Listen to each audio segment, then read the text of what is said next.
Exploring God's Word, Lesson 3, The Origin of Languages, the Beginning of Nations.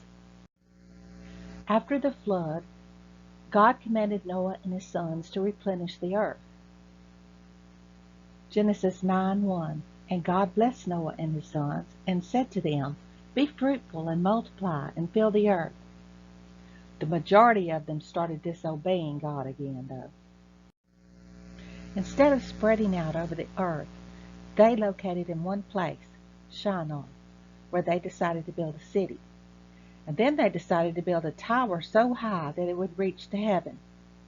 They wanted to make a name for themselves and not to be scattered upon the earth. And this was the exact opposite of what God had said. Genesis 11:5 and 6. And the Lord came down to see the city and the tower which the children of man had built. And the Lord said, Behold, they are one people, and they have all one language. And this is only the beginning of what they will do, and nothing that they propose to do will now be impossible for them. Under Nimrod's leadership, they were working very hard trying to get the building built. However, I want you to notice how self-centered these people were. They cared nothing for what God had commanded. They only wanted what they wanted, and they wanted to make a name for themselves. They didn't want to be scattered out all over the world. Genesis 11:7-9. Come, let us go down, and there confuse their language, so that they may not understand one another's speech. So the Lord dispersed them from there over the face of all the earth, and they left off building the city. Therefore its name was called Babel, because there the Lord confused the language of all the earth, and from there the Lord dispersed them over the face of all the earth. The book of Jasher talks about how they kept trying to build the building, even after their languages had been changed. But many of them died due to them not being able to communicate. Because of their disobedience, God changed each tribe's language as punishment. They couldn't communicate with each other, and therefore the earth was repopulated by the descendants of Noah. If you remember from our last lesson, Noah had 3 sons, Shem, Ham, and Japheth. Japheth's sons were Gomer, Magog, Madai, Javan, Tubal, Meshach, and Tiras. From Japheth's sons came the Russians, Germans, Britons, Scythians, Medes, Ionians, Athenians, Iberians, Muscovites, and Thracians. Notice how white Japheth's skin is. Japheth's sons settled mostly in Asia Minor, Armenia, Caucasus, and Europe. Shem's sons were Elam, Ashur, Arphaxad, Lud, and Aram. The major nations which came from Shem's sons were the Persians, Assyrians, Hebrews, Lydians, Armenians, and Syrians. Notice Shem's skin is much darker than Japheth's. Shem's sons settled in the Middle East area: Assyria, Syria, Persia, northern Arabia, and Mesopotamia. Ham's sons were Cush, Mizraim, Phut, and Canaan. The principal nations to spring from Ham's sons were the Ethiopians, Egyptians, Libyans, and Canaanites. Notice how dark Ham's skin is. Ham's sons settled the continent of Africa and Arabia. This map shows where Noah's sons and their descendants settled. Japheth settled in the Europe area. Shem settled mostly in the Middle East area. Ham's descendants settled mostly in the Africa and Egypt area. So the beginning of nations and the origin of different languages started with the Tower of Babel, and that's when God forced them to spread out upon the earth. Just like in the days of Noah, God found a man with whom he could make a covenant. He came from Ur of the Chaldees with his father Terah. The man's name was Abram. The Lord told Abram to leave his country, his kindred, and his father's house to journey to a land that God would show him. Genesis 12, 1 through 4. Now the Lord said to Abram, "Go from your country and your kindred and your father's house to the land that I will show you, and I will make of you a great nation, and I will bless you and make your name great, so that you will be a blessing. I will bless those who bless you, and him who dishonors you will I curse, and in you all the families of the earth shall be blessed." So Abram went, as the Lord had told him, and Lot went with him. Abram was 75 years old when he departed from Haran. God did eventually make Abraham a nation, and you can find those fulfilled promises in Deuteronomy 4 and 6, and also 1 Kings 3, 7 through 9. However, years passed, and there was no physical sign of a son. Years passed with no physical sign that God was keeping his promise. Finally, as we all often do, Abraham and his wife Sarah decided to take matters into their own hands. Sarai told Abram, her husband, to take her handmaiden Hagar. Because of this act, Ishmael was born, and seeds of conflict were born. Some years passed, but God renewed his covenant with Abram. Genesis 17, 1 through 6. When Abram was 99 years old, the Lord appeared to Abram and said to him, "I am God Almighty. Walk before me and be blameless, that I may make my covenant between me and you, and may multiply you greatly." Then Abram fell on his face, and God said to him, "Behold, my covenant is with you, and you shall be the father of a multitude of nations. No longer shall your name be called Abram, but your name shall be called Abraham, for I have made you the father of a multitude of nations. I will make you exceedingly fruitful, and I will make you into nations, and kings shall come from you." God changed Abram's name to Abraham, meaning father of the faithful. He changed Sarai's name to Sarah, meaning my princess. Then God gave a sign of his covenant. Every male was to be circumcised. Genesis 17, verses 10 through 11. Abraham took his son Ishmael and all the male members of his household, and they were all circumcised that very day in obedience to God's word. Strife developed between the herdsmen of Abraham and Lot. Both were very rich with cattle, and they needed more room to expand. Abraham gave Lot the first choice of land in which to separate. Lot chose the well-watered area of Jordan and dwelt in the cities of the plain of Sodom and Gomorrah, pitching his tent toward Sodom. This was a big mistake for Lot, because the men of Sodom were very wicked sinners before the Lord. Abraham continued to dwell in the land of Canaan.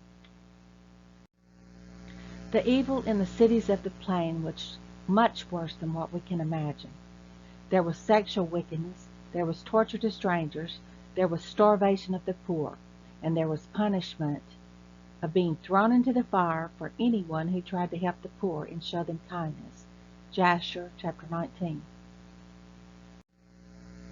God saw the wickedness in Sodom and Gomorrah where Lot lived. The Lord appeared to Abraham and informed him that the cities would be destroyed. Abraham, of course, wanted to save Lot, the land, and the city, and he started praying to the Lord. The Lord told Abraham that he would not destroy the city if he could find at least 10 righteous people, but he could not even find 10 righteous in that city. The angels of the Lord removed Lot, his wife, and 2 unmarried daughters from the city. The prayers of Abraham didn't save the cities, but they did save Lot.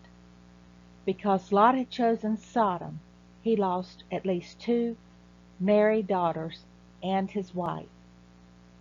His wife was turned into a pillow of salt as she looked back. God destroyed the city with fire and brimstone, and you can read about it in Genesis 19. 2 Peter 2 and 6 says that he condemned them to extinction, making them an example of what is going to happen to the ungodly. We must remember that judgment is coming to everyone in this world. We need to prepare now for the coming judgment while there's still time. 2 Peter 2, 7 and 9. If he rescued righteous Lot greatly distressed by the sensual conduct of the wicked, then the Lord knows how to rescue the godly from trials and keep the unrighteous under punishment until the day of judgment. So he knows how to rescue the righteous, and he knows how to keep the unrighteous under punishment. At last, in God's time, Sarah conceived and gave birth to a son. Abraham named the child Isaac and circumcised him when he was 8 days old. Abraham was 100 years old when Isaac was born. God had kept his promise, but he was not yet finished trying Abraham's faith. One day, when Isaac was older, God said to Abraham, "Take your son, your only son Isaac, whom you love, and go to the land of Moriah, and offer him there as a burnt offering on one of the mountains of which I shall tell you." Genesis 22:2. What thoughts must have gone through Abraham's mind when God told him to sacrifice his son? God had promised him a son. The promise had taken many years to be fulfilled, and now God commanded him to sacrifice that son? No matter what the cost, Abraham was going to be obedient to God. Upon the 3rd day of travel, Abraham saw the mountain which God had told him to go to. He left his servants, and then he and Isaac continued on up the mountain. On the way up the mountain, it's very interesting how the book of Jasher talks about how Satan went to tempt Abraham not to do the thing that God had commanded him to do. As they traveled toward their destination, Isaac noticed that they had everything except one thing, the sacrifice, and he asked his father about it. Abraham responded, "God will provide the sacrifice." Let's read Genesis 22, starting with verse 10. "And Abraham stretched forth his hand, and he took the knife to slay his son. And the angel of the Lord called unto him out of heaven, and said, Abraham, Abraham. And he said, Here am I. And he said, Lay not thine hand upon the lad, neither do thou anything unto him. For now I know thou fearest God, seeing that thou hast not withheld thy son, thine only son, from me. After Abraham heard the voice of the angel, he turned and he saw a ram caught by its horns in the thicket nearby. God had indeed provided the sacrifice, and there he sacrificed the ram instead of Isaac.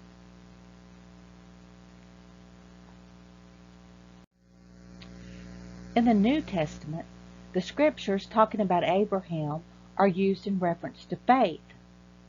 Let's read Hebrews 11:17 through 19.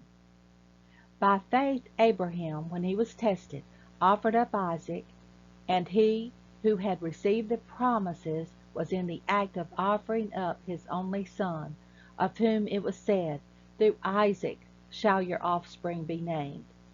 He considered that God was able to even raise him from the dead, from which, figuratively speaking, he did receive him back.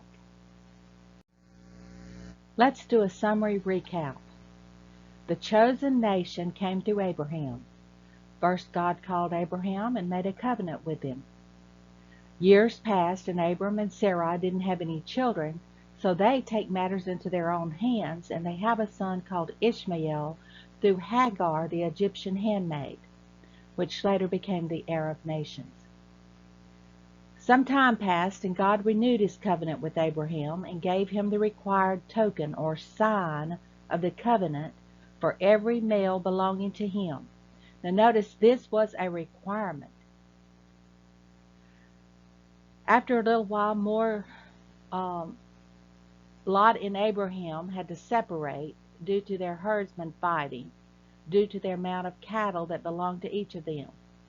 So Lot pitches his tent toward Sodom. Later, due to such evil wickedness of the plains of Sodom and Gomorrah, the Lord destroyed Sodom, but saved Lot due to Abraham's intercession to God. Finally, when Abram was 100 years old, Isaac was born. Isaac was the promised son. When Isaac was a little older, God told him to sacrifice Isaac, and Abraham obeyed to the raising of the knife. But then the Lord's angel told him not to do it, and that now God knows that Abraham has complete trust in him. Seeds of conflict developed between the two boys, Ishmael and Isaac. Abraham had to send Ishmael and Hagar away from their camp. Conflict and war still exist to this day between the Jews and the Arabs. Isaac grew up and married Rebekah. It was through Isaac that God had promised to raise up descendants to Abraham. Rebekah and Isaac's sons were very, very different. The Lord had told Rebekah, Isaac's wife, that 2 nations were in her womb, and that the oldest would serve the youngest. Their names was Esau and Jacob. Esau, the oldest, was a hunter, and Jacob was a man of the plains who dwelled in tents. As you can see, Esau had red hair and a very hairy body. Esau was the type of guy who was interested in physical things for the present moment. Jacob has an appreciation for spiritual things, although he was far from perfect. In respect to Esau's request for soup, Jacob demanded the birthright, which was the privilege always given to the oldest son. It gave him preferred treatment in the family, including the inheritance. Jacob insisted that Esau sell his birthright to him, which he did for some bread and stew. Esau then went his way satisfied with a temporary blessing, just food, not really caring much about his future birthright. We should be concerned today for the future. We should look to things that are eternal, and this should be our priority. 2 Corinthians 4:18 states, we should look not at the things which are seen, but at the things which are unseen. For the things which are visible are temporal, just brief and fleeting. But the things which are invisible are everlasting and imperishable. When Isaac was old, he told Esau to go into the fields, kill a deer, and cook it up the way he liked it, so that he could give Esau the family blessing. However, Jacob, upon his mother's insistence, pretended to be Esau and tricked Isaac, who was blind, into blessing him instead of Esau. After that, Esau wanted to kill Jacob, but Jacob's mother urged Jacob to flee to Haran, where her brother Laban lived. As Jacob traveled to Haran, he came to a place and slept, and had a dream about the angels of God going up and down a ladder from heaven. Above the ladder stood the Lord, and the Lord renewed the blessing of Abraham. God gave Jacob the land where he was lying. Early in the morning, Jacob arose and set up a pillar from the stones that he had used for pillows, and called the place Bethel, meaning house of God. And there he made a vow to God. Listen to the vow that Jacob made. Genesis 28:20-22. Then Jacob made a vow, saying, If God will be with me, and will keep me in this way that I go, and will give me bread to eat and clothing to wear, so that I come again to my Father's house in peace, then the Lord shall be my God. And this stone which I have set up for a pillar shall be God's house. And of all that you give me, I will give a full tenth to you. 20 years later, after Jacob had spent time with his uncle Laban, and he had begun his own family, he was on his way back to see his aged father. He heard that Esau was coming to meet him with 400 men. Fear rose up in his heart as he remembered his brother's pledge to kill him. Jacob sent his family on, and he stayed where he was and prayed. An angel wrestled with Jacob until daybreak. When the angel saw that Jacob was not going to release him, he touched the hollow of Jacob's thigh, and it permanently shrunk the sinew, causing him to limp. Because of Jacob's persistence, he received a blessing. His new name, Israel, means he who strives with God. When a person comes into the presence of God, seeking to receive God's best, a miraculous change takes place. He is never the same. The chosen nation started with Abraham. Abraham had Isaac, and then Isaac had Esau and Jacob. Esau was the oldest, Jacob was the youngest. It was customary for the oldest to get the birthright and the blessing. However, Jacob stole the birthright. Jacob bought the birthright, and then he stole the blessing. And so Esau vowed to kill him, so Jacob left and went to Haran. But on his way to Haran, he had a vision of heaven, and he made a promise to God. 20 years later, Jacob decided to go back and see his father. So he heard that Esau was coming towards him with a band of 400 men. And so Jacob wrestled with the Lord all night long, and his name was changed to Israel.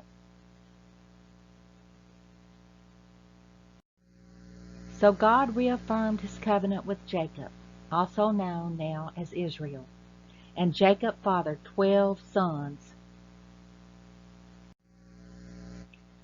All right, let's look at the 12 sons of Jacob. These are in order according to their birth: Reuben, Simeon, Levi, Judah, Dan, Naphtali, Gad, Asher, Issachar, Zebulun, Joseph, and Benjamin. Joseph was the one chosen by God to be the preserver of the family of Jacob. Joseph was highly loved and blessed by his father Jacob. Joseph was very sensitive to the Lord, and he had a very high moral character. His brothers became very jealous of him. One night he had a dream that his brothers and his parents also would bow down to him someday. This made his brothers hate him even more. One day, when Jacob sent Joseph to check on his brothers, they saw an opportunity to rid themselves of him forever. They threw him in the pit. The brothers sold him to the Midianites, and they took him into Egypt, where he was eventually sold and became a slave in Potiphar's house. After selling Joseph, his brothers killed a goat and dipped Joseph's coat into the blood, making it look like Joseph got killed by an animal. While Joseph was in Egypt, he did his very best at being a good slave. He was very obedient. Everything that Joseph did prospered, and his owner saw and realized that God was with him.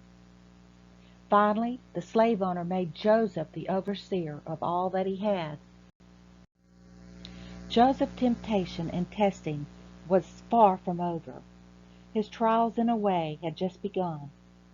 The slave owner's wife became attracted to Joseph, and tempted him daily to have an affair with her. Joseph refused, and she contrived to blame Joseph, and Joseph was eventually put into prison. Even in prison, Joseph kept the right attitude. He was given responsibility for all the people in the prison. Eventually, 2 people in the prison had a dream, which Joseph interpreted, and everything happened just the way Joseph interpreted it. At the end of the next 2 years, the Pharaoh had a dream, which no one could interpret. Then the butler, the one who had his dream interpreted, suggested that Joseph may be able to interpret the dream. The dream was that Egypt would experience 7 years of plenty, followed by 7 years of famine. Because of this, Pharaoh promoted Joseph to the second highest, most powerful man in Egypt to store up food for the famine, and he also gave him a wife, and they had children together. Meanwhile, the famine also affected other countries, including the country where Joseph's family lived in Canaan. When Joseph heard that Egypt had food, he sent his sons to buy corn. Just as Joseph had dreamed years before, his brothers came to him and bowed themselves down to him. Joseph recognized them, but they did not recognize him until he finally told them who he was. Joseph had every right to be harsh with his brothers, but he eventually told them that God meant it for good in order to save many lives.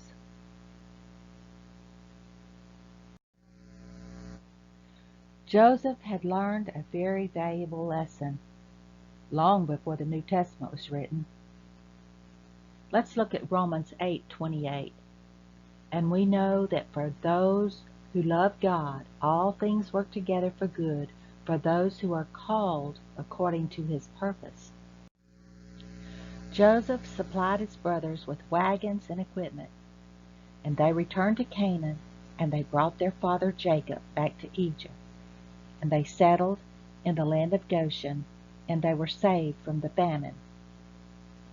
After Joseph's death, a new king arose in Egypt, who did not know Joseph. The Pharaoh began to be fearful of the Israelites, because they were very numerous and they were strong, and he thought that they would overflow the Pharaoh. In his fear, he set taskmasters over the Israelites, and he made them slaves. The more the Egyptians afflicted the Israelites, however, the more they multiplied. You see, God was preparing them for the great exodus from Egypt, back to the Promised Land. All right, let's recap what we've discussed. Jacob had 12 sons, and they eventually became the 12 tribes of Israel. Genesis 48 and 49. Joseph was sold by his brothers in Genesis 37. He was cast into prison in Genesis 39. Joseph interpreted Pharaoh's dream, Genesis 41. Joseph becomes, under Pharaoh, the highest man in Egypt. He forgives his brothers in Genesis 45. The Israelites settle in Goshen, Genesis 47. Israel goes into bondage, Exodus 1. All right, this is the end of Lesson 3. Be sure and listen to Lesson 4 coming soon to see what happens to the Israelites. We will also be discussing the tabernacle in the wilderness and all its furnishings. It's going to be good.